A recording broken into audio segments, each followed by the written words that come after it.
Баршаңызға қайырлы күн. Қазіргі хит пирогтардың бірі нарықтағы бағасы 4 мың тұратын пирогты біз үй жағдайында жасаймыз. Өте оңай.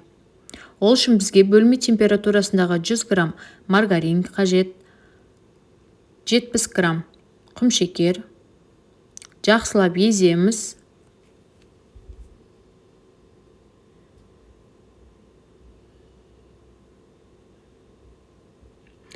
Және де бір жұмыртқа,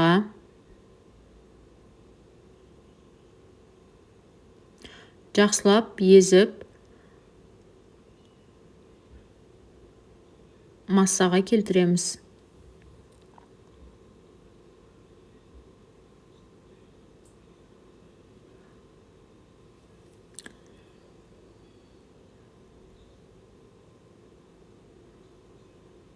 Екі 200 грамм ұн,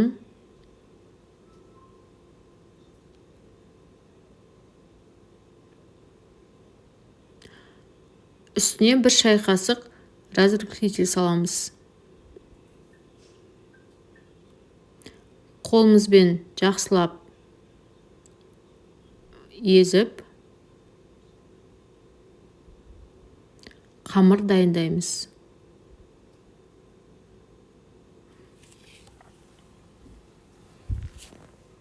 Біздің қамырымыз дайын, эластичный қамыр болды. Яғни осыны жарты сағатқа холодильникке салып қоямыз, салафанға салып.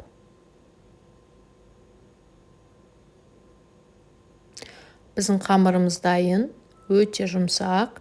Енді табамызды, ыдысымызды майлап аламыз, және де қолмен жайып шығамыз. Бір келкі қылып, шет-шетінің барлық жеріне жеткізіп, қамырымызды жаямыз.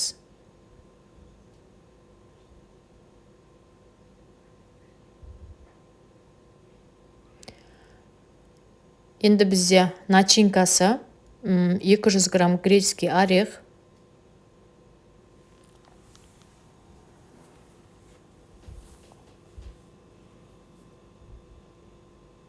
және осының үстіне бір банка сгущенкамызды құямыз.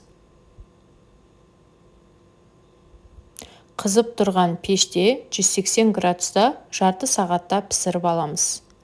Өте дәмді, жасап көріңіздер.